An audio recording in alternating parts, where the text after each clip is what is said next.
नमस्कार, मैं doctor Neelam Chaudhary, assistant professor, government law college Ajmer से।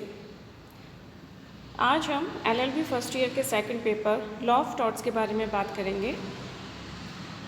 लास्ट क्लास में हम लोगों ने देखा था कि जो अपकृत्य है अपराध से किस प्रकार से भिन्न होता है। क्राइम और टॉर्ट के बीच के विभेद देखे थे हमने कि दोनों एक दूसरे से किस प्रकार से अलग है। आज के इस ई लेक्चर में हम लोग देखेंगे कि जो टॉर्ट है, अपकृत्य है, वो संविदा भंग से किस प्रकार से अलग है। Distinction between tort and breach of contract. Rajkot Nagar Nigam versus Manjulaben Jayantlal Lakul 1997 SSC के केस में सुप्रीम कोर्ट ने संविदा भंग और अपकृत्य के मध्य के विभेद को समझाया है और कहा है कि ये एक दूसरे से पूर्णतः भिन्न है तथा संविदा भंग को अपकृत्य की श्रेणी में नहीं रखा जा सकता। उन्होंने जो दोनों में विभेद बताया माननीय सुप्रीम कोर्ट ने, वो इस प्रकार से हैं।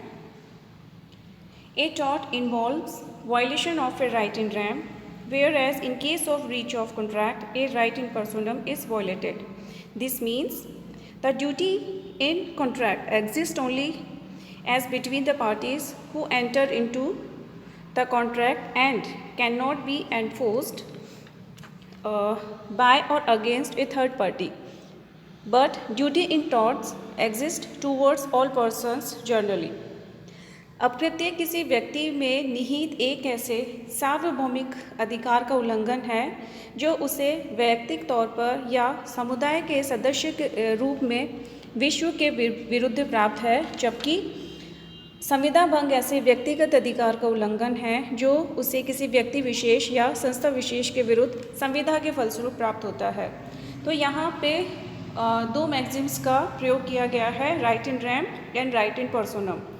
टॉर्ट में जो यूज़ किया गया है वो राइट इन रैम है, ठीक है। यहाँ पे राइट इन रैम मीन्स जो ऐसे अधिकार जो पूरे विश्व या समुदाय के विरुद्ध हमें प्राप्त होते हैं। और राइट इन पर्सोनम कॉन्ट्रैक्ट के लिए यूज़ किया गया है। राइट इन पर्सोनम का मतलब होता है ऐसे अधिकार जो हमें किसी व्यक्ति विशेष या किसी संस्था विशेष के विरुद्ध प्राप्त होता है। तो यहाँ पे कॉन्ट्रैक्ट में व्यक्तिगत अधिकार का उल्लंघन है, जबकि टॉर्ट में पूरे समाज के विरुद्ध जो हमें अधिकार दिए गए हैं विधि द्वारा उनके विरुद्ध होता है। In tort, duty is imposed by law, whereas in case of a contract, duty is imposed by the parties consenting to it. संविदा दो से अधिक व्यक्तियों के मध्य परस्पर सम्मति पर आधारित होती है, जबकि अपकृत्य सम्मति के बिना या सम्मति के विरुद्ध कारित किया जाता है।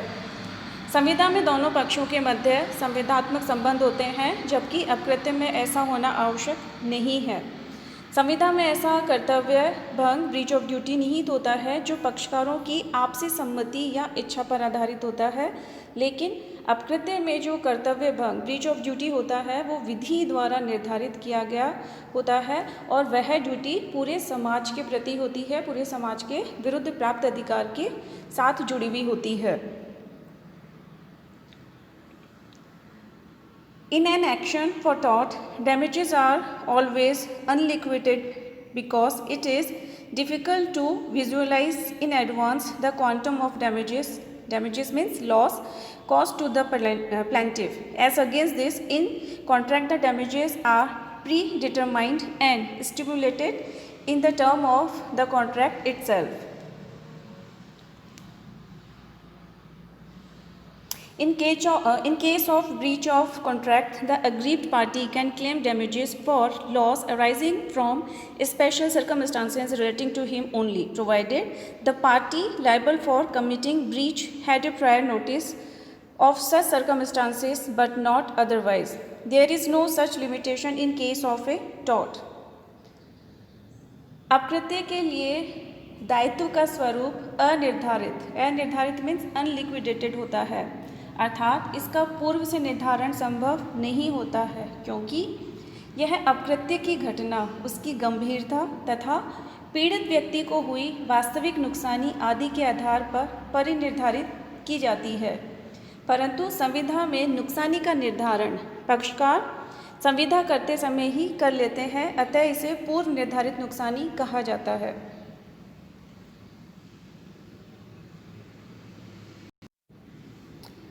The damages in case of breach of contract represent the monetary equivalent of loss caused to the aggrieved party, but they may be exemplary in aggravating circumstances, or they may also be nominal where no loss is suffered by the plaintiff, or even contemptuous where the conduct of the plaintiff is equally blameworthy.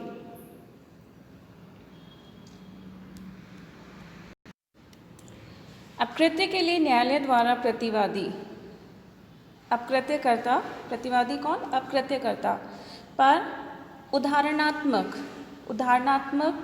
क्षतिपूर्ति अधिरोपित की जा सकती है ताकि वह दोबारा पुनः वैसा अपकृत्य न करे और अन्य व्यक्ति भी वैसा करने से अलग रहें।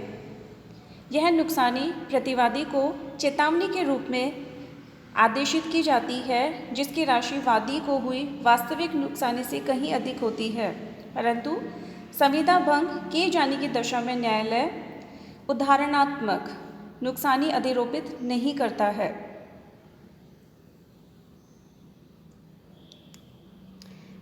As stated earlier, motive in case of retort is generally not relevant, but it is not so where there is breach of contract. In other words, motive is taken into consideration while determining the liability of the person who has committed a breach of contract. सामान्यतः अपकृत्य में प्रतिवादी द्वारा अपकार कारित किए जाने का उद्देश्य means motive असंगत होता है, अर्थात प्रतिवादी के कृत्य द्वारा वादी के किसी वैयक्तिक अधिकार का हनन किया गया है तो प्रतिवादी दायित्वाधीन होगा, भले ही उस कृत्य को करने का उसका उद्देश्य अच्छा रहा हो या उसने वह कृत्य बिना किसी बुरे उद्देश्य से किया हो, परंतु संविदा में पक्षकारों का उद्देश्य जो मोटिव होता है वह एक महत्वपूर्ण तत्व होता है। इन tort the principle of vicarious liability is applicable and master may be held liable for the wrongful act of his servant in certain circumstances. The principle also extends in case of principal, agent or parent and ward relationship. It has no application in case of breach of contract. अपकृत्य में vicarious liability means प्रतिनिधिक दायित्व, जिसको detail में हम लोग आगे देखेंगे कि जो प्रतिनिधिक दायित्व होता है वो क्या होता है और किस प्रकार से यह क्रिएट होता है। तो यहाँ पे अपकृत्य में जो प्रतिनिहित वाइकेरियस लाइबिलिटी का सिद्धांत है वो लागू होता है, जबकि संविदा पूर्णतः उभय पक्षकारों की सम्मति पर आधारित होने के कारण इससे भंग किए जाने की दशा में प्रतिनिहित दायित्व का सिद्धांत लागू नहीं होगा। प्रतिनिहित दायित्व से आशा प्रतिवादी के अपकृत्य के लिए उसकी ओर से किसी अन्य व्यक्ति द्वारा दायित्व वहन किए जाने से है, जैसे सेवक के अपकृत्य के लिए स्वामी का दायित्व या अवयस्क द्वारा कारित अपकृत्य के लिए उसके माता पिता या संरक्षक का दायित्व। इसे और डिटेल में हम लोग आगे पढ़ेंगे। इन सम torts and crimes as well such as defamation, conspiracy, deceit, malicious prosecution, nuisance, but a breach of contract can never be a crime. It shall always be a civil wrong. कुछ परिस्थितियों में अपकृत्य एक अपराध भी हो सकता है, जैसे मानहानि, अत्याचार, षड्यंत्र। ठीक है, ये कुछ ऐसे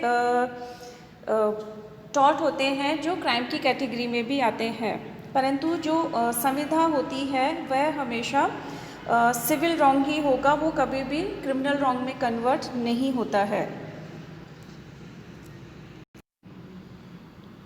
ठीक है, तो इन कुछ टॉर्ट के इन कुछ रॉन्ग्स को जो कि सिविल और क्रिमिनल दोनों में आते हैं, तो ये सिविल अगर व्यक्ति के ऊपर डिपेंड करता है कि अगर मान लीजिए किसी की मानहानि है तो वो टॉर्ट में जाना चाहता है या वो क्रिमिनल में जाना चाहता है। ठीक है, लेकिन जो संविदा है उसके एक हमेशा एक सिविल रॉन्ग ही रहेगा, उसके लिए कभी भी कोई क्रिमिनल केस फाइल नहीं किया जा सकता है।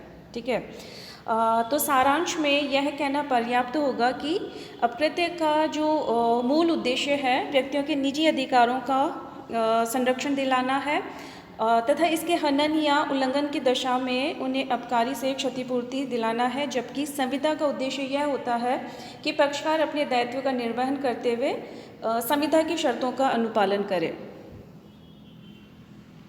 ठीक है, कभी कभी एक ऐसा भी होता है कि एक ही कृत्य आपका अपकृत्य भी आ सकता है, टॉर्ट भी हो सकता है और वह संविदा भंग ब्रीच ऑफ कॉन्ट्रैक्ट भी हो सकता है। जैसे एक छोटा सा एग्जांपल से हम इसको समझते हैं कि जहाँ किसी पिता ने अपने पुत्र के इलाज के लिए एक सर्जन है उनको हायर किया है और जो सर्जन है चिकित्सक है उनकी लापरवाही या अकुशलता के परिणाम स्वरूप जो व्यक्ति है उसके पुत्र का जो इलाज है वो विफल हो जाता है और उसको गंभीर यातनाएं सहन करनी पड़ती हैं पुत्र को।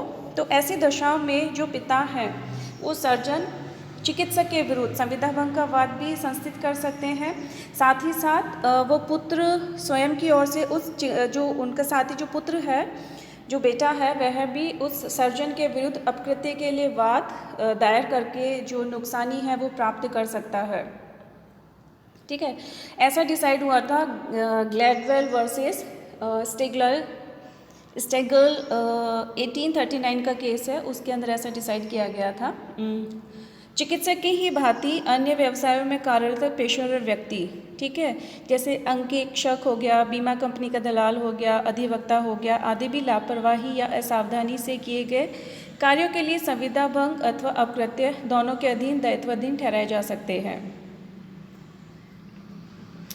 एक अन्य उदाहरण के रूप में जहां रेलवे ड्राइवर की उपेक्षा मीन्स असावधानी नेग्लिजेंस के कारण कोई दुर्घटना घटित हो जाती है जिससे किसी व्यक्ति को चोटों के कारण नुकसानी होती है, तो रेलवे प्राधिकारी यात्री को गंतव्य स्थान पर सुरक्षित न पहुंचाने के लिए संविदा भंग के लिए दायित्वाधीन हो सकता है और यात्री को हुए नुकसान पहुंचाने के लिए उन पर अपकृत्य विधि के अंतर्गत भी वाद संस्थित किया जा सकता है। ठीक है, तो यहाँ पे हमने देखा कि कुछ ऐसे रॉन्ग होते हैं जिनके लिए टॉर्ट में भी लायबिलिटी बनती है और उनके लिए ब्रीच ऑफ कॉन्ट्रैक्ट में भी लायबिलिटी बनती है। ठीक है, यहाँ पे हमारा आज का ये छोटा सा टॉपिक ख़त्म होता है जहाँ हमने अपकृत्य और संविदा भंग, tort and breach of contract, इन दोनों के बीच में हम लोगों ने अंतर को समझने की कोशिश की है। ठीक है, इसी के साथ आज का हमारा ये लेक्चर समाप्त होता है। आई होप आप लोगों को ये समझ में आया होगा। Thank you so much.